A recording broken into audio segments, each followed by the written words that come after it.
চলো আজ বানাই 2 মিনিটে ম্যাগি। 2 মিনিটে ম্যাগি হয় না জানি, তবু আজকে যে রেসিপিটা করব এটা কিন্তু ওই 2 মিনিটের আশেপাশেই রেডি হয়ে যাবে। অনেক দিন ধরেই ভাবছিলাম এরকম একটা ম্যাগি বানাবো। এই ম্যাগিটা খেতে কিন্তু মারাত্মক টেস্টি হয়। সেদ্ধ ম্যাগি, ভাজা Maggi, cheese Maggi, egg Maggi অনেক রকমই তো খাওয়া হয়েছে। এবার একটু অথেন্টিক চাইনিজ ম্যাগি খেয়ে দেখি চলো। নর্মালি ম্যাগি সেরকমভাবে খাওয়া হয় না, তবুও মাঝে মধ্যে যখন খেতে ইচ্ছা করে তখন ওই ম্যাগি সেদ্ধ করে মশলা দিয়ে নানান রকম সবজি দিয়ে করে দিই। আর অথবা ওই ওপর দিয়ে একটুখানি ডিম ভুজিয়া ছড়িয়ে দিই, বা অনেক সময় ফ্রাইড করে বানাই। কিন্তু আজ বানাবো একদম অন্যরকম স্টাইলের একটা ম্যাগি, যেটা ঘরে কেউ এলে 2 মিনিট তাকে বসতে বলো, তার মধ্যেই হাতের সামনেই জোগাড়গুলো থাকলে একদম ঝটপট রেডি করে গরম গরম সার্ভ করে দেবে। বিয়ের আগে যখন ম্যাগি খেতাম ভাই আর আমি, তখন ম্যাগির সাথে নানান রকমের এক্সপেরিমেন্ট চলতো, আর সেগুলো অদ্ভুতভাবে খেতেও ভালো লাগতো। তাই ভাই আমাকে বলতো যে দিদি, টিফিনে কিন্তু ওই ধরনের ম্যাগিটাই একদম চাই। একদিন ও বাড়িতে গিয়ে এই ম্যাগিটা ভাইকে টেস্ট করাবো, দেখি ওর কিরকম লাগে। তো কিছুই না, এটার জন্য প্রথমেই ম্যাগিটাকে সেদ্ধ করে নিয়েছি। খুব বেশি সেদ্ধ করা যাবে না, জাস্ট জলে দিয়ে ওই 2 ফুট ফুটলেই ওই গরমেই ম্যাগিটা যতটা নরম হয়ে যাবে, ওই নরম ম্যাগিটাই চাই, খুব বেশি সেদ্ধ করার কোনো দরকার নেই। আর এদিকে নিয়ে নিয়েছি ধনেপাতা কুচোনো, পেঁয়াজ কুচোনো, আর এদিকে নিয়ে নিয়েছি 2 কোয়া মতন রসুন, সেইটা দিয়ে দিলাম। সমস্ত কুচোনো সবজিগুলো একটা বোলের মধ্যে অ্যাড করে দেবে। তারপরে দিয়ে দিচ্ছি এখানে চিলি ফ্লেক্স।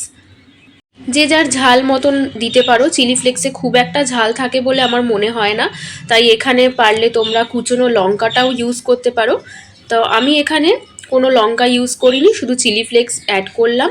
তারপরে ওই 2 প্যাকেট, যেহেতু ম্যাগি বানিয়েছি তাই 2 প্যাকেট থেকে 2 প্যাকেটের মশলাই বেরিয়েছে, তো 2 মশলার প্যাকেট ওখানে ঢেলে দিলাম। আর ম্যাগি মশলার কথা কি বলবো, আলাদা করে যে কোনো সবজি তরকারিতে দিলে পারেও কিন্তু একটা আলাদা টেস্ট এনে দেয়। অনেক সময় তো আমি এমনি শুধুই ম্যাগি মশলা খেয়ে নিই।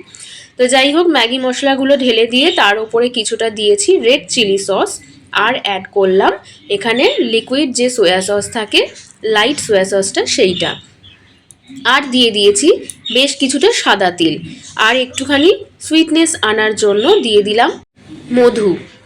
যেহেতু এটা একটুখানি ঝাল ঝাল মিষ্টি মিষ্টি খেতে হবে, তার জন্য এখানে একটু দিয়ে দিলাম মধু। এরপর সিজলিংয়ের জন্য এখানে অ্যাড করে দিয়েছি একটু বাটির মধ্যে তেল গরম করে হট অয়েলটাকে ওর ওপরে ঢেলে দিয়েছি, ব্যাস। তারপরে সমস্ত যে মশলাগুলো রয়েছে ওগুলোকে একটু মিক্স করে নিতে হবে। ভালোভাবে মিক্স হয়ে গেলেই ওর মধ্যে সেদ্ধ ম্যাগিগুলো অল্প অল্প করে দিয়ে নাড়াচাড়া করে নিতে হবে। যদিও এই ম্যাগিটা খাওয়া সব সময়ের জন্য একেবারেই ভালো না, তবু মাঝে মধ্যে 1-2বার একটু ট্রাই করলে কোনো ক্ষতি নেই। একবার খেয়ে দেখো, হেভি টেস্টি হয়। হাতে সময় কম থাকলে পারে কেউ যদি ম্যাগি খেতে চায়, এইভাবে একবার বানিয়ে দিও, দারুণ টেস্টি হবে খেতে। আর যাকে দেবে সেও একদম মন ভরে খাবে। ভালোভাবে সব কিছু মিক্স হয়ে যাওয়ার পর এটাকে 2টো বোলের মধ্যে ডিভাইড করে নেবো, কারণ বাড়িতে যারা রয়েছে সবাইকে একটু একটু করে টেস্ট করাবো। শাশুড়ি মা রয়েছে, বর রয়েছে, তো দুজনকেই একটু একটু করে দেবো। তবে চেষ্টা করবে ম্যাগিটা যাতে গরম থাকে, একদম মানে সেদ্ধ হওয়া থাকবে জলের মধ্যে, সেই গরম জল থেকে তুলেই এটাকে ভালোভাবে মিক্স করে সঙ্গে সঙ্গে সার্ভ করে দেবে। আর সাথে আমি এখানে অ্যাড করে দিয়েছি একটা সেদ্ধ ডিম। এটার সাথে এই কম্বিনেশনটা কিন্তু ভীষণ ভালো লাগবে। তো তোমরা ঝটপট ট্রাই করো, আমাকে জানাও এইটা খেতে কীরকম লাগলো। আর আমার রান্না বান্না যদি ভালো লেগে থাকে, অবশ্যই যারা ইউটিউব থেকে দেখছো তারা সাবস্ক্রাইব করে দিও, আর যারা ফেসবুক থেকে দেখছো তারা ফলো করে দিও, আর পাশে থেকো।